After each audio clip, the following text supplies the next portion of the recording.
And so I was in such pain. I says, God, you've got to take this or I'm going to get drunk. You've got to take this. I can't stand this one more second. You've got to take this.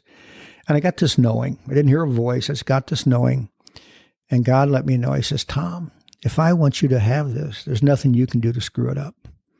If I don't want you to have it, you don't want it. And so now I apply that in my business. I apply it in everything.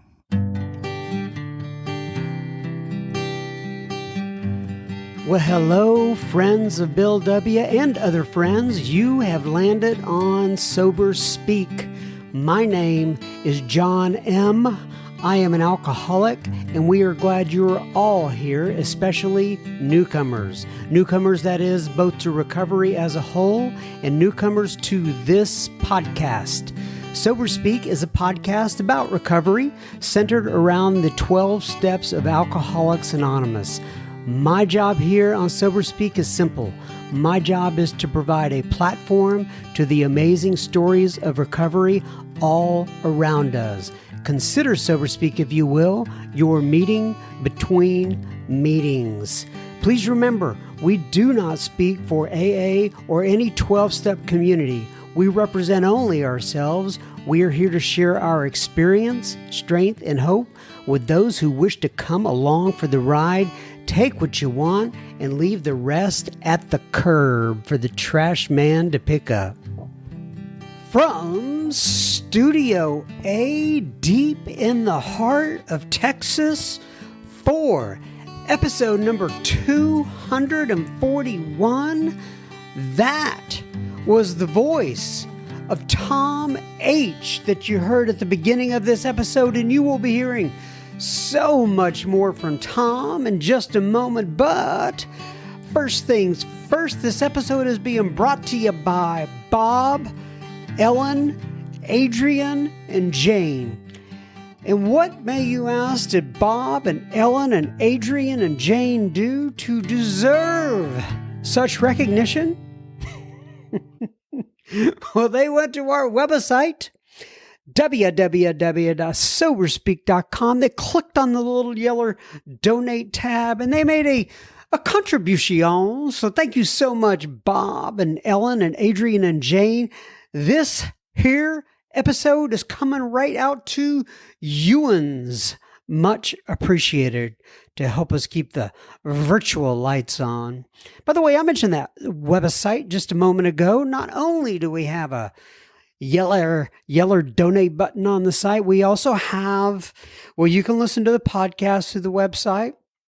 You can access the top episodes that we have. And when I say top episodes, I mean either most listened to or the voted on for the year. They were the most popular.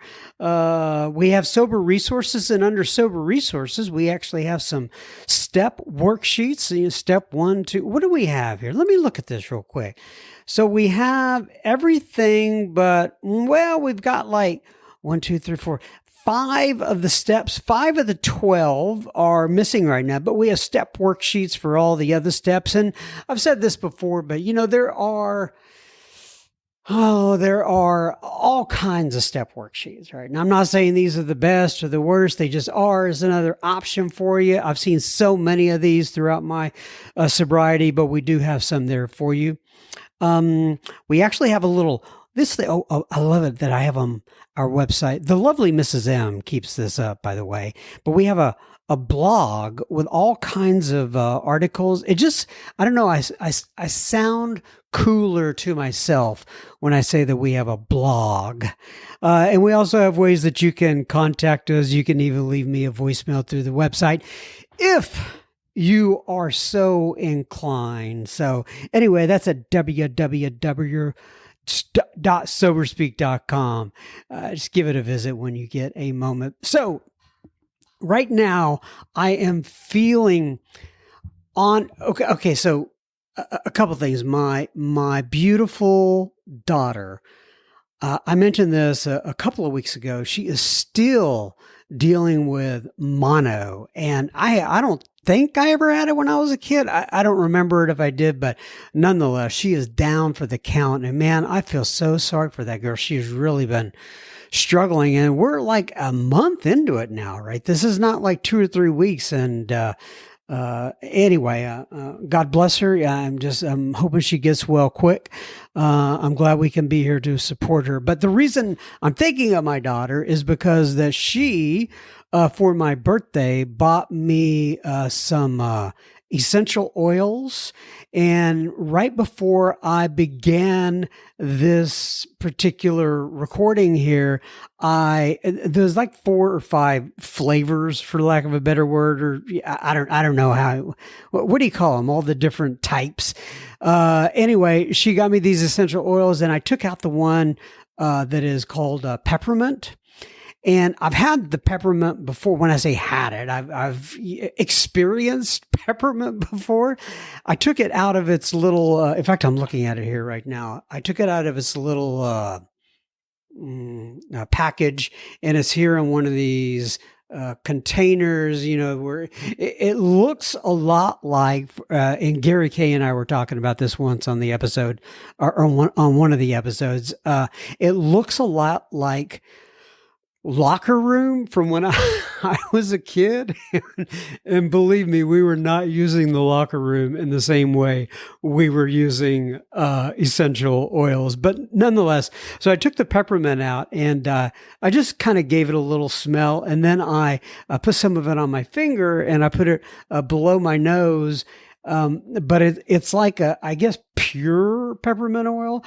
And now the top of my lip is just burning is not the word. Stinging is not the word. But there's definitely a sensation there, and I can tell something is present on the top, on my upper lips.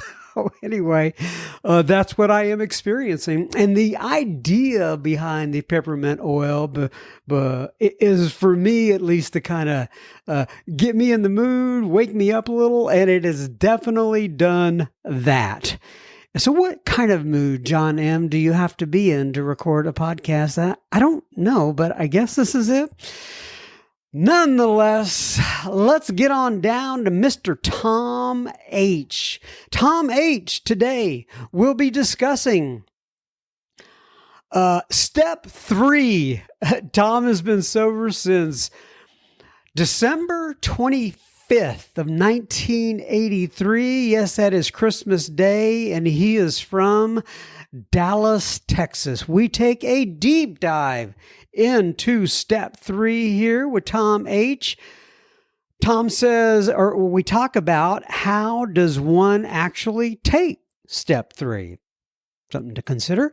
And then Tom talks about, what if God is real and not an idea? And then Tom talks about how one can act upon hope, and then that hope becomes faith. So, ladies and gentlemen, please sit back, enjoy Mr. Tom H., and we will have plenty listener feedback at the end of this here episode. Not at the end of, I guess, Tom talking. You know what I'm saying. Adios. Okay, everybody. So today we're sitting here again with a previous guest. His name is Tom H. So Tom H., I'm going to go ahead and have you introduce yourself, give your sobriety date if you wish, and tell people where you live. Thanks, John. I mean, not the actual physical address, just, the general area in the world. Yeah. My name's Tom, and I'm an alcoholic. Because the Most High God did for me again today what I could never do for myself. I haven't had a drink all day today so far, or any other day since Christmas Day of 1983, and I continue to be astounded by that. I live in the North Dallas area, and Dallas North is my home group of AA.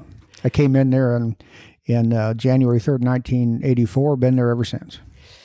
So, and I don't want to go through the whole story again, but, because Christmas Day is when you got sober, Day, yeah. Right? And just in case you're interested in catching Tom's first episode, it is episode number, let me look it up here real quick. I've got it right here. Tom, episode number 213, and it's called Tom H., The Delicate Chain of Our Lives, and we released that in November of 2021. One of the things that I remember that I still get a real kick out of is you talked about the term husband-in-law. And once again, I don't want to go back to the entire episode, but it was that was funny, and that stuck with me for sure. Yeah. And so, but I do want to cover before we go on into having a conversation today about kind of one of the main themes of that particular episode was what we titled it. It's called The Delicate Chain of Our Lives. Yeah. So why don't just real quickly kind of recap that and what you mean by the delicate chain of our lives. Yeah, John, I was, Reno John was my sponsor, and he used to talk about, I've heard him do the steps in the last few years, and he'd always start off by saying, when I share, I get to remember my moment and you get to remember your moment. And that was his theme. So I got thinking, what's the theme of my shares when I get in front of a mic and share my experience, strength, and hope? And I'd always talk about the delicate thread of our lives. And now it's become a delicate chain because I got thinking about what if one thing had been different? What if I hadn't met that guy? What if I'd have taken one more drink or one less drink? What if I'd been married one more time or one less time? Apparently, God had foreordained the exact set of circumstances that led me to get sober on the day I was supposed to get sober. So I don't look back and regret. I've come to realize regret is also resentment I hold for myself. So I don't regret those things that happened. Apparently, in God's wisdom, it was necessary for me to get where I am. So I call it that delicate chain of events. So why the shift from, and I'm just, maybe this is too nuanced, but why the shift from delicate thread to delicate chain? I got thinking about the thread implies a continuity, which is good. And I'd have everybody, when I'd share, I have everybody just close their eyes and picture their life and everybody's life in that room being a different color thread.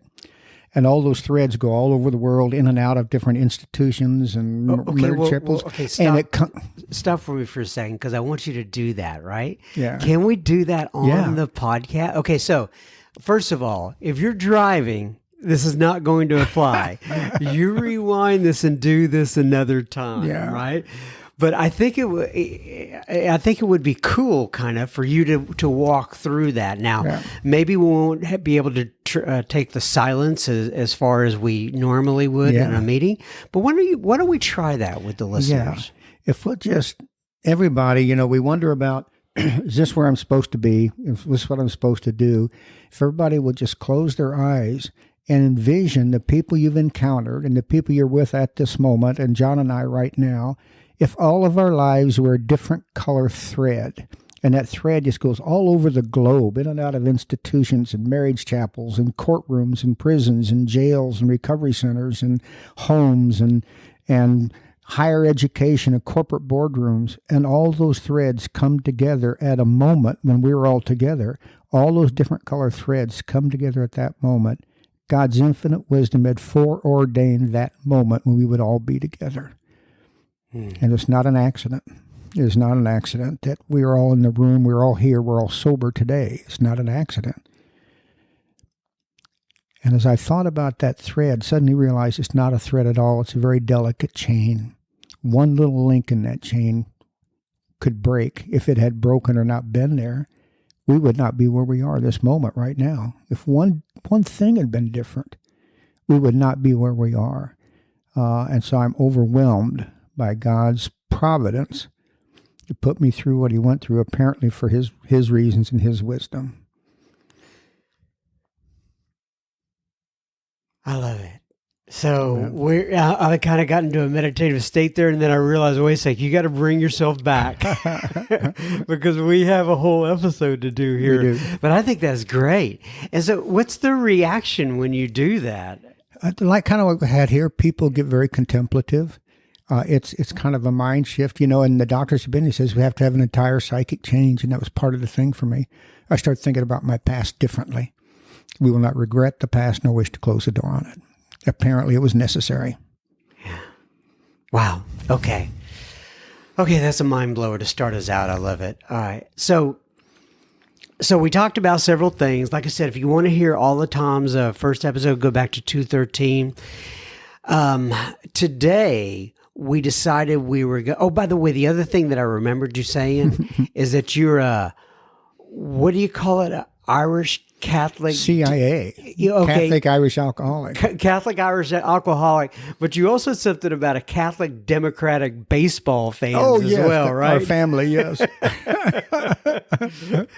Yeah. And we also do, and I just have to say this because now that you're in front of me again, I remember this. Like all of a sudden we were having a conversation and I looked up at you and I go, "Oh my gosh, you do look so Irish." I'm Irish, yeah. People can't see you, but describe you look Irish. I'm basically an old white-haired white guy, very white guy. It's that Irish Celtic thing, and but your complexion is very ruddy. Is ruddy that the complexion. Term? That's it. And you know, I watched a summer show one time of a guy named Sullivan, and he filmed it in Ireland, and a bunch of kids were standing around him, and they're like, "Oh my God, every one of those are my cousins." You know, I didn't realize they looked Irish until I saw that show. We look very Irish. The Kennedys and people like us, you know, it's that Irish look. Yeah. Did your face get even redder when you were drinking? Oh yeah. Oh yeah. I can't imagine. Out in the sun, and I'd get, you know, I'd burn all the time. So I'm dealing with that now. But I was puffy and red all the time I was drinking. It was hard to hide my drunkenness when you're an Irishman by your activities and your complexion. But I have to admit, Irishmen either get drunk and start fights or get melancholy and start writing poetry, and I was not a fighter. So. Okay. So, yeah, and that reminds me of that line that Fonzie used to say on Happy Days. He would say, some people are lovers, some people are fighters. Me, I happen to be both, right, is what he said. And I'm like, some people happen to be lovers, some happen to be fighter. Me, I'm not sure I'm either. All right. So let's quit with the silliness. Now, silliness. All right. So we talked a little bit about this beforehand. Just kind of, you know, I always like to, I don't really plan things out, so to speak, but I do like to kind of have a sense of where we're going. Yeah. And we talked about discussing the third step is what it came down to, right? The will of God, turning my life and my care over to the will of God. And how do I do that? What does that look like? So why don't you share some initial thoughts on that? Okay. Yeah, that's John. It's basically the essence of my entire program, you know, having to do that. Like I said, having been raised Catholic, I had this idea of God, but it wasn't anything that I'd abandoned that. So I come to Alcoholics Anonymous, and my first meeting, I saw God on the wall, and I was very offended. I felt tricked. I'd been tricked into some kind of program. I'd tried everything when I was out there drinking. So I came in, and I said, "Okay, I'll say the prayer and pay you $1 if you let me come back tomorrow." So I thought the prayer was part of the penalty for being an Alcoholics Anonymous. And a lot of the young guys I work with now have the same struggle with trying to find God, because one of my pastors I used to go to is the reason most people don't go to church because they've been to church. You know, and this whole separating church from God was a big deal for me, and I had to come to find out who this God was, because I knew my life depended upon getting some kind of relationship with this thing. Also, I knew I'd been trying, and again, being Irish, we believe in, you know, fairies and mystical stuff and all that things. It's part of the culture. So I didn't have too much trouble thinking about something out there. So I said, okay, I'm just going to call that power, you know, that thing out there, kind of the Luke Skywalker, let the force be with you, is kind of the way I started. And I just started saying, okay, there's a power out there that's intervening in my life and help me to not drink one moment at a time. There's some power. I don't have power in me to do it. There's some power out there. I will call that power God, so you'll know what I'm talking about. Because when you call it God, I know what you're talking about, regardless of what that is. I didn't really know what it was yet. But I just started trying to bring some of that power, whatever that was, whatever the source was, bring that into me and give me moments when I could not drink, when things got tough in the early days. And then I was sitting, and that worked for a long time. I started working the steps and using the higher power and just a power. There's one who has all power. That one is God. May you find him now. And the book says, to help you find a God of your understanding that will solve your problem is the purpose of the book. So I knew that God was the big deal. And so I just started doing that, started praying. Old Catholic prayers, I started breaking away from that. And my wife had been raised, I met her in the program. We talked about that a little bit last time. And so I started going to some church things with hers, not more revivals than really church. And so I just want to make sure I understand, and forgive me if I missed this, but when you're going through this particular period, is this right after you got sober? Is it more into? No, this is probably in the first year. Okay, gotcha. Yeah, first year. And so I'm got this God thing going, and I'm staying sober. In Reno, John did a great job of helping me deal with some of that. He was raised Mormon, so the denominational thing was not an issue with us. We realized two different approaches to this God thing, and we both found him somehow. So I was trying to appropriate this God thing into my program, trying to understand that. As we get to the third step, this has made a decision to turn my will and my life over to the care of God as I understood him. How do you do that? If I knew how to do that, I'd have done that. Because I knew something bigger than me had to solve my problem, but I didn't know how to go about doing that. And one day, I may have talked about this last time, I'm not sure, but it's real critical in my program. I moved into my apartments down here in Texas, got transferred down here from Illinois where I was raised, saved my life coming down here with a church on one corner and an AA club on the other, every corner in Texas.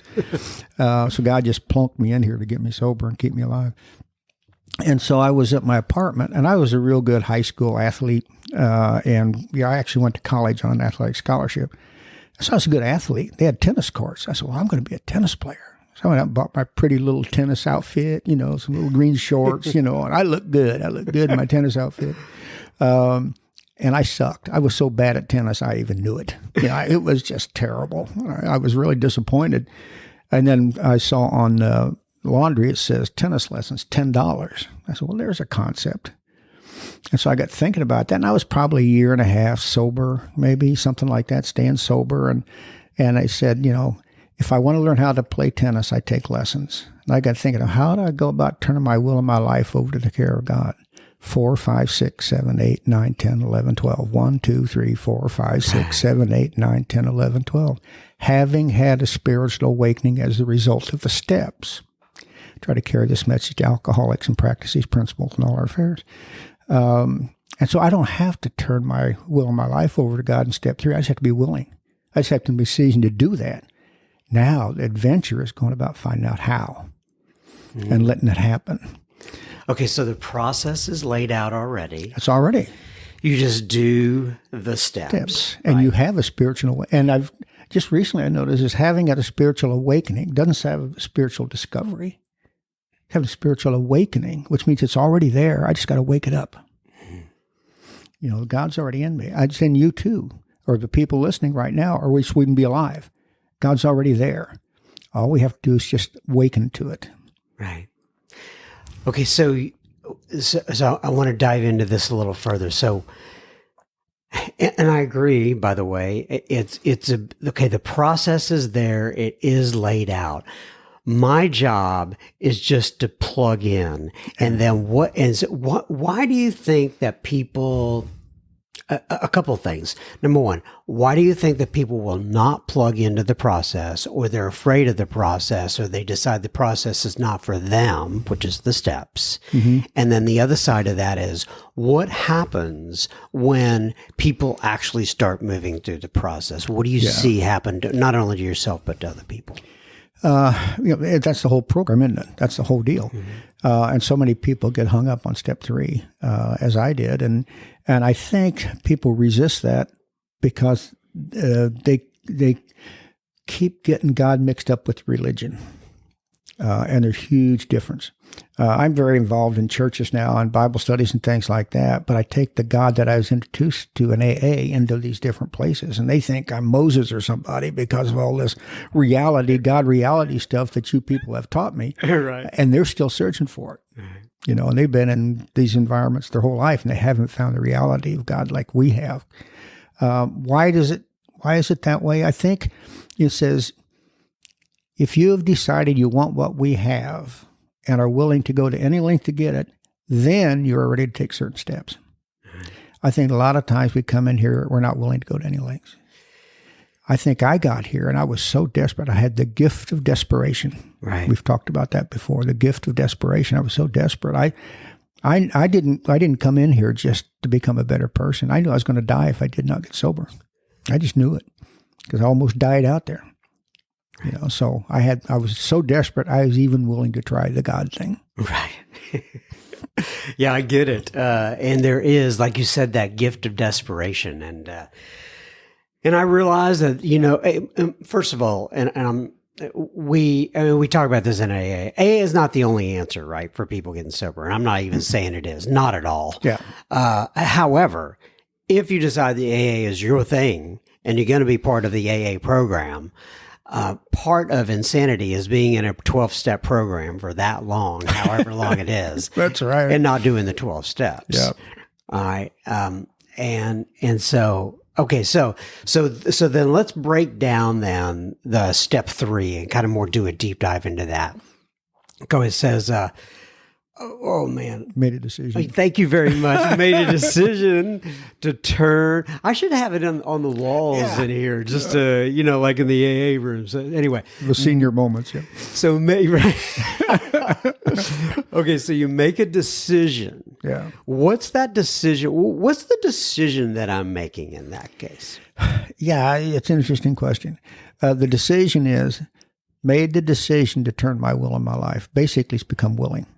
Made the decision to turn my will and my life over to the care of God as I understood it. Okay, so will and life. A lot of people, there's been, oh gosh, I hear people break it down all the time, what exactly will is and life is. And, I get it. In general, I'm turning everything about me over to the care of this God. But when you think about it kind of more granular like, what do you think about when you're turning your will and your life over to the care of God?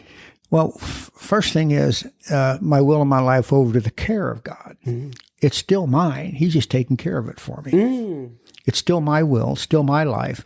God's just my tender, my caretaker of my will and my life. So he's given me will. He's given me life. So now my job is to align that with His will.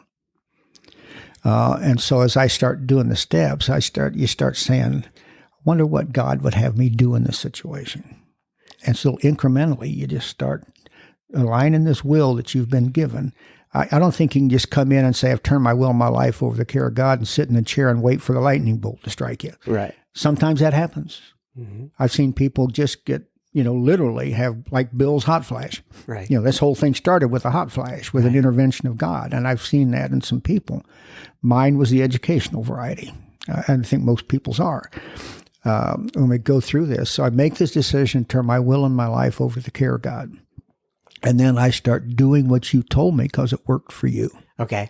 So let's put some examples around that. Number one, what would not turning my will and my life over to the care of God look like, so people can kind of get an idea of that? Yeah. And then what does it look like on a day-to-day basis when I am actually turning my will and my life over to the care of God? I think the thing that is most apparent when somebody's not getting it is when they think to have to understand how it's going to happen, which means they're in their own mind, still in their own will. Let's say, if you can show me the plan, I'm willing to work a plan. It's not that kind of thing where just do it, you'll learn about it later. That makes us very uncomfortable, especially for guys. Men were raised to be in control, make a plan, plan the work and then work the plan. We've all been taught that, and do your spreadsheet and your, do the critical path analysis on everything we do and then work it. And you can go out and grab the world by the hind parts and be successful, and drove me to drink. Hind parts. I I've ever heard I that. cleaned it up as best I could. Yeah. So I think that thing, and I brought that same attitude. I use we, including myself. I brought that same attitude in. I needed to understand how this is going to work. If I could get this written down into a plan, then I'll do it. But just saying, just go out not knowing how it's going to work, but just knowing that it's going to work. Right. There's a line in the book where it says, be sure to see where men and women of faith are right. It doesn't say that they're right. It says where they are right. And so I started saying, okay, who's the men and women of faith? The only ones I knew, the guys that wrote the Bible. So I started studying all that kind of stuff, and reading where it came from. I read all the literature. So I started searching, because early, I still do this today in meetings. When they read how it works, I close my eyes and listen to it every day. 38 and a half years later, I'm still listening to that every day. Some amazing things in that page 58, chapter 5 of the big book. If you listen to it, it says, God could and would if he were sought. I said, oh my God, it's in the search. It doesn't say if he were found. God could and would if he were sought. So I've just got to be in the search. Right. And so if I commit myself, if I'm willing to search, I'm doing step 3. If I'm willing to search for God, I'm in the process of turning my will and my life over to the care of him. Now, what does searching look? Hold on, let me do a little break here, okay? And we'll get back to that. But you think about that while I'm reading this, okay? What does searching look like? We will be continuing our conversation with Tom H. in just a moment. Just a reminder, you are listening to SoberSpeak. You can find us on the World Wide Web at SoberSpeak.com. There you will find approximately 240-ish other episodes you can listen to for free. You can also find the donate button on our website, which you can use if and only if the Spirit moves you. Please keep in mind this is a podcast funded by you, the listener. All right, so it's the old idea of seek and you will find, ask and you shall receive. Is that knock on the door? Open, right, exactly. So what does that look like when someone is seeking? I mean, what comes to mind for you? The first thing is I've got to be willing to do something different than I've done up until this time, because everything I've done to this time hasn't worked, obviously. So I've got to be willing to do it differently, take a different approach. And the first thing is prayer. They talked about prayer all the time. We used to talk about prayer constantly. I didn't know how to pray. I could recite the rosary in Latin. I could do the Mass in Latin, but I didn't know what it meant, but I could do that. And today I really appreciate the holiness of the Latin Mass and that stuff, the holiness and the antiquity of it. I appreciate that. Not when I was there, though. Didn't understand it. And so I talked about prayer. So something changed within though, right? Yeah. There's nothing different about what the Catholic Church is doing, right? Not at all. It's just how you're perceiving Now it. I perceive it differently. And so let me take a little side trick, and then I'll come back to this. I was in a meeting. I was 4 or 5 years sober probably, and things were going pretty well. I was, doing the church thing and doing the stuff, and God was there. And one time, this young guy is fairly new in the program. He said, I asked myself today, what if God's real and not an idea? I said, oh my God, that changes everything. What if God's real? So I started saying, okay, I have an expectation of God being a reality. And when I appeal to this God, I have a rightful expectation of him intervening in my life, because it's not an idea. He's a reality. And so that reality of God then started impacting me. And so I started praying for things. And I'd come to Reno John and I'd say, John, I've got a problem with my job. It's not going well. And John say, Tom, you don't have a problem with your job. What you have is a God problem in the area of employment. Pray about it. God, John, I need a car. My car's crappy. I need a car. He says, no, Tom, you don't have a car problem. What you have is a God problem in the area of transportation. Pray about it. And same, you don't have a woman problem. What you have is a God problem in the area of relationships. Pray about it. So I started saying these prayers, and I heard this story one guy was saying once. Prayer is like somebody coming up to you and saying, okay, Tom, here's a checkbook. And there's an account we set up for you down at the local bank. It's got $1 million in there. Have a good time. I said, no, that's not true. I can't do that. Why would anybody do that? And so I don't write any checks. And I'm right. It doesn't work. But I get real desperate one night. And I'll write one of these checks. They'll take it, and then I'll worry about it tomorrow. and the check clears. Okay, so I said, well, I'll write a little bigger check, and it clears. And pretty soon I said, maybe that's true. And I realized that God thinks, say a little prayer and see what happens. And say another little prayer. And pretty soon you start realizing that prayer thing's a real deal. And it's not when God moves mountains and parts the Red Sea and calls down fire from heaven. It's when he does the little things. And I've got several of those. We're going to hear a couple of those where I started realizing that God was real. I was working for a company that sent me down here, and I was having trouble. The partner in charge and I were not getting along at all. So I called my friend of mine back in Illinois that hired me on and sent me down here. And I says, Jim, I'm having a problem with Bill. I don't think he likes me. He says, it's not your imagination. He doesn't like you. He said, it's nothing personal. It's Right. nothing personal. He said that Bill doesn't like anybody that's artistic, the artistic side. He's an engineer. He thinks anybody that's a designer is just wasted income. And remind people of what you do for a living. I'm an architect. I'm a design architect. I get to draw and color, and people pay me a ridiculous amount of money to do that. And it's fun. 76 years old, and I'm still drawing and coloring for a living. It's fun. And so I started praying about that job.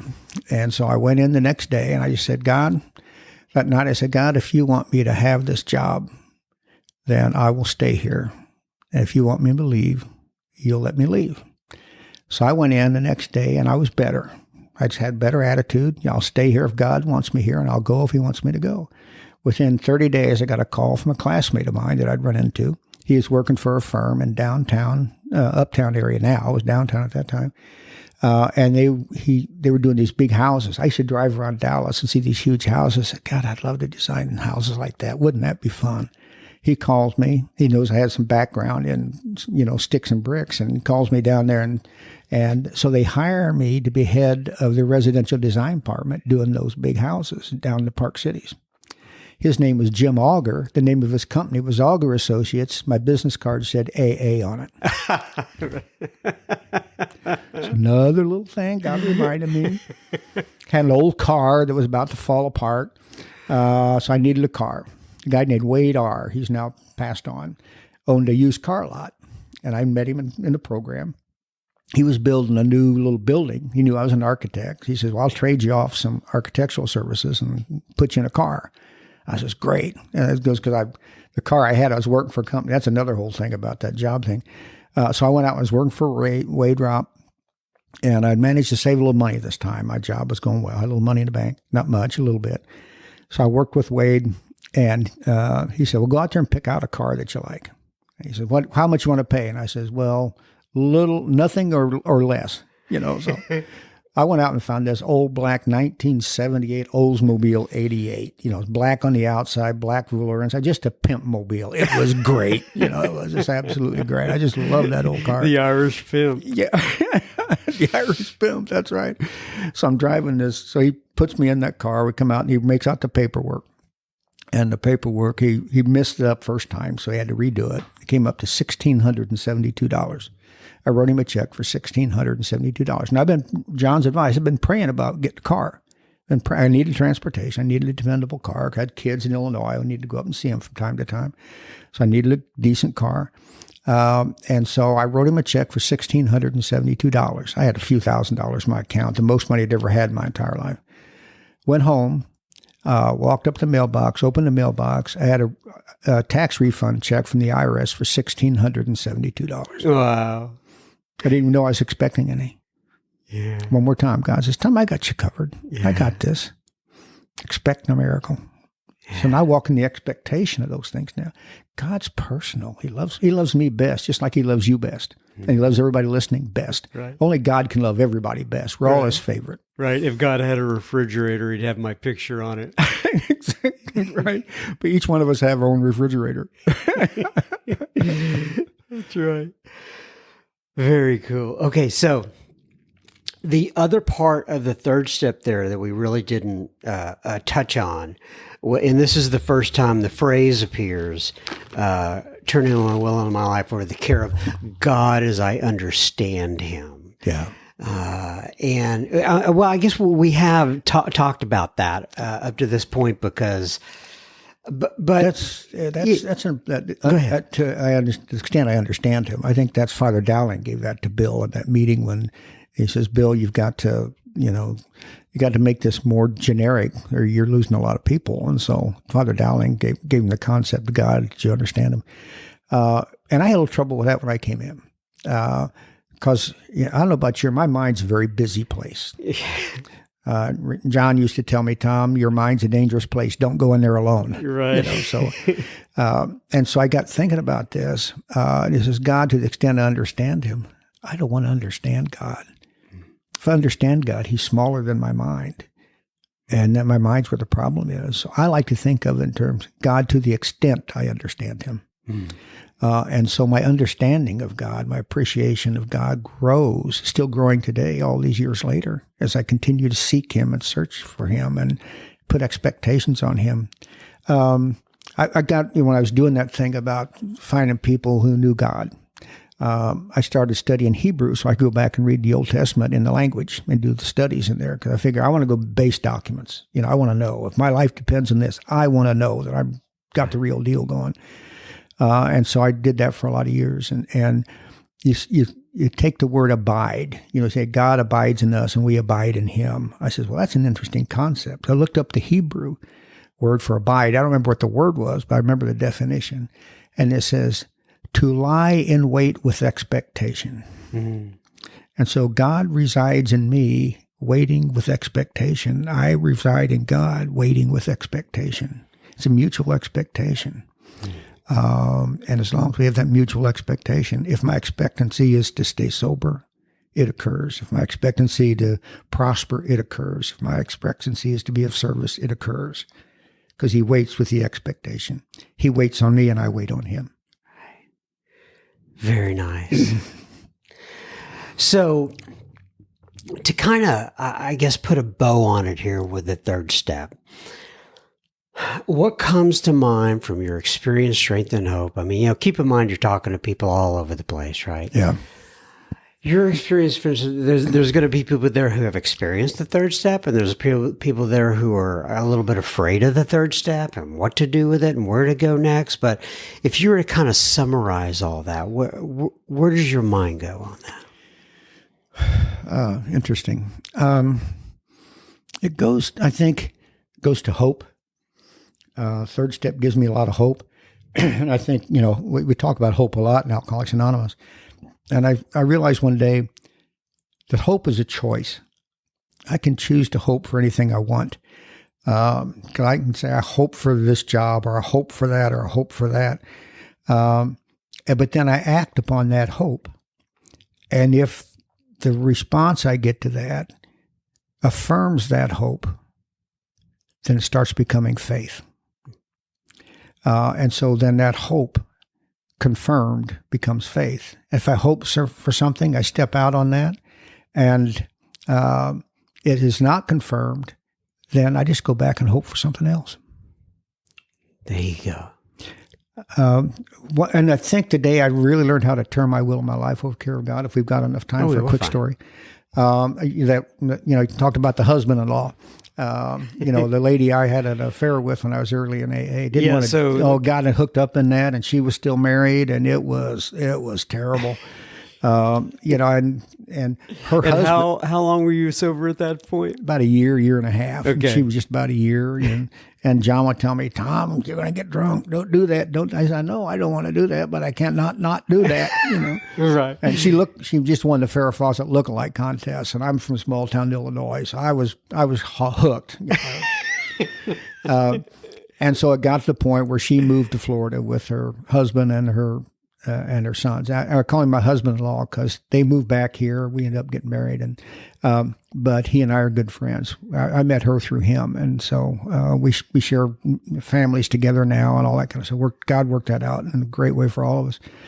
But she moved away, and I was in this little apartment, and I've just snot nose in the carpet again, just like it was the night I turned my wife over to God and told God, I'm just a drunk. I'm not a good man. I'm not a good son. I'm not a good father. I'm not a good architect. I'm a drunk. And that's the night of my last, I really turned my will over to God. And this is another night like that. And so I was in such pain. I says, God, you've got to take this or I'm going to get drunk. You've got to take this. I can't stand this one more second. You've got to take this. And I got this knowing. I didn't hear a voice. I just got this knowing. And God let me know. He says, Tom, if I want you to have this, there's nothing you can do to screw it up. If I don't want you to have it, you don't want it. And so now I apply that in my business. I apply it in everything. If God wants me to have it, I'll have it. And I've got to do what it takes. I've got to try to come in line with his will in that situation. And if I follow God's prompting, if he wants me to have it, it will be there. If he does not, then I've got to know that I don't want it.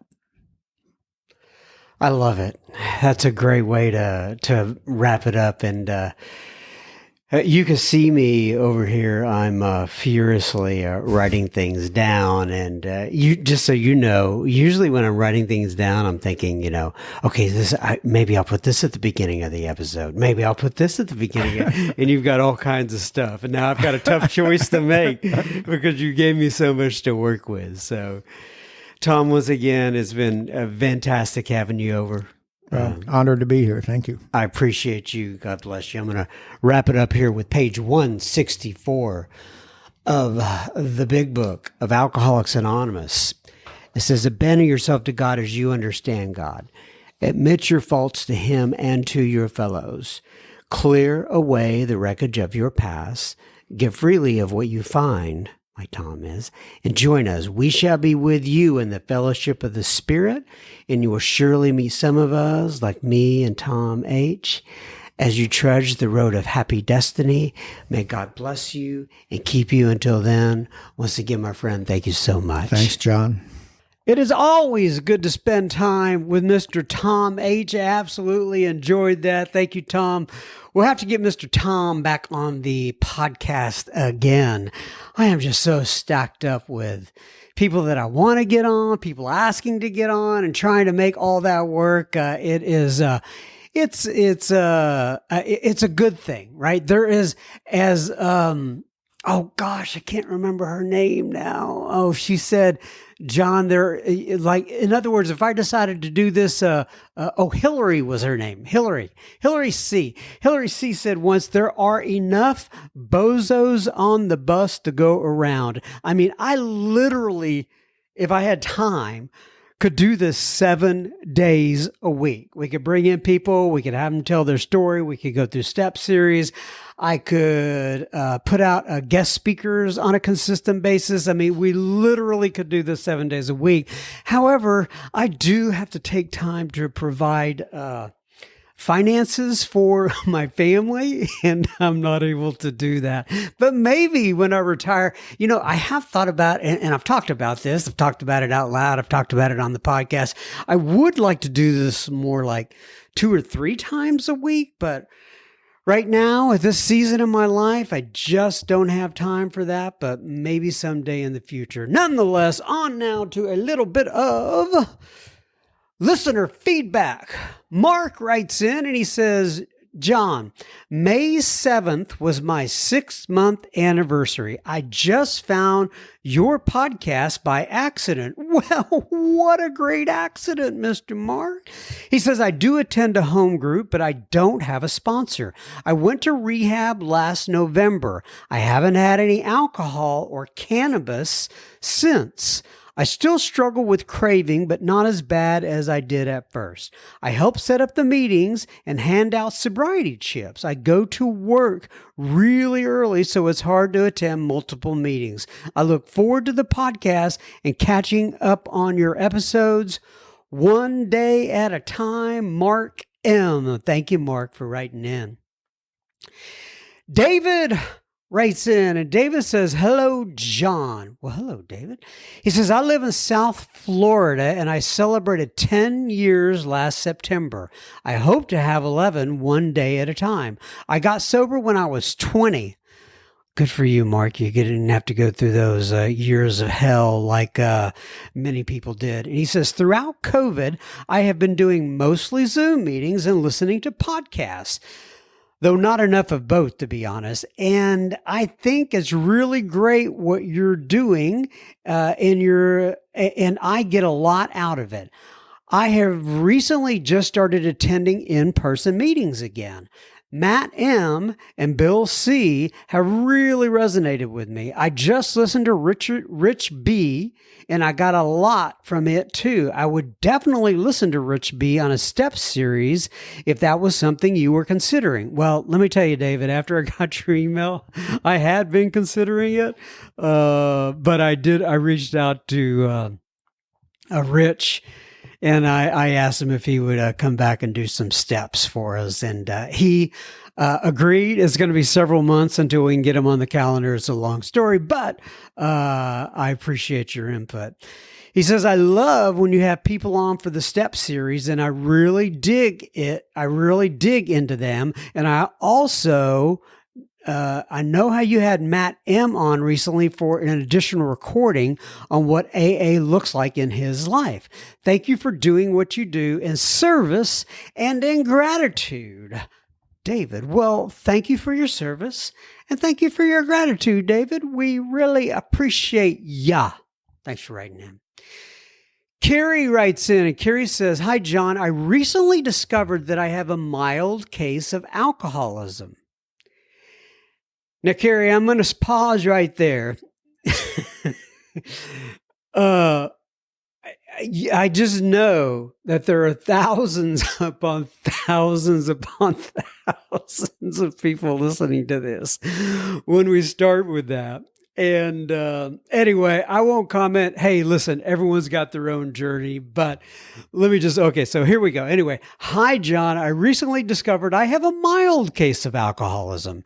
And like Chuck C used to say, from my perspective, Carrie, either you're pregnant or you're not, as one of the two usually. But I understand. He says, and I have been sober since March 2nd, 2022. I say mild because I feel like I recognized and started treating my disease before it hit my rock bottom, like when you find a deadly cancer in its early stages. I feel fortunate to have had this realization so early when many others have not. And you're right about that, Carrie. My sponsor says that an alcoholic is an alcoholic. Well, and I would agree. But I have identified with the situations of so many that I hear from your podcast, and I feel like at some level, I feel like they were talking to me. I was able to walk my path to the end and realize it was not a good path for me, so I decided I needed to be sober. Funny thing, I was unable to get sober when I tried. In other words, and I just heard this on your podcast. I was unable, in other words, and I just heard this on your podcast. I was unable to stop when I started, and I was unable to stop starting. I needed my higher power to help. When I asked for his help, I have stayed sober longer than I ever have since I started drinking in my early 20s. I met Buddy C on one of his podcasts on Taoism, and he is actually my sponsor. Buddy told me about your podcast. Well, Buddy C was just on our podcast last week. I hope you caught that. And that's fantastic. And you have a really good sponsor, so I'm glad you are hooked up there with Buddy C. And he says, I love your podcast, and I heard about the Facebook group, and I thought I would like to join. Keep learning more. Thanks for all you do, Carrie. So for those of you, thank you, by the way, Carrie, for writing in. I appreciate it. For those of you who are not in the super duper secret Facebook group, just go to your Facebook application, look up Sober Speak Secret Group, and ask for admission, and we will get you on in there. Carrie's in there. You get to meet Carrie. You get to meet a bunch of people. You get to meet probably, I think there's 2,000 or so people in there. So you won't be in there alone. I'll put it that way. Ryan writes in, and Ryan says, Hi, John. I live in Point Pleasant, New Jersey. Point Pleasant. Say that 10 times quick. Anyway, I'm 45 years old, and I'm married with a doggo and kitty cat. He says, my sobriety date is May 21st of 21. Oh, I'm a few days ahead of releasing this, but I know that by the time that this is released, that you, Mr. Ryan, will have 1 year sober. And he says, I would have celebrated 16 years that February, but started smoking cannabis that January. You know, that is the second time within feedback today, listener feedback of the De La Sober Speak, that we have heard the term cannabis. Somebody else mentioned it a little bit earlier. And, you know, everyone, when I was younger, everyone just said pot and stuff like that, you know, pot and reefer and whatever the case may be. But nowadays, it seems like cannabis is the word of choice when it comes to talking about pot. And that's not good or bad. I just you know, I have to observe things every once in a while, and that was an observation. Anyway, Ryan continues on. He says, I can now say AA saved my life twice, three exclamation points. He said, I just found your pod a couple of weeks ago, and I joined the Facebook group today. I loved today's guest from Alabama. That's Buddy C, who lost his son, got a lot out of it. And my dad passed away on August 19th, 2018 from multiple melanoma at age 67. And then he says, thank you for your service. A big peace sign, a big heart sign, Ryan, and he signs his last name, but I'm not going to say it, but it does start with a P. I guess I can say that. Okay, everybody, that wraps us up for Uno Mas Semana. Hopefully we will be back next week. God bless you. Keep coming back. It works if you work it. May God bless you and keep you until then. Be well, friends.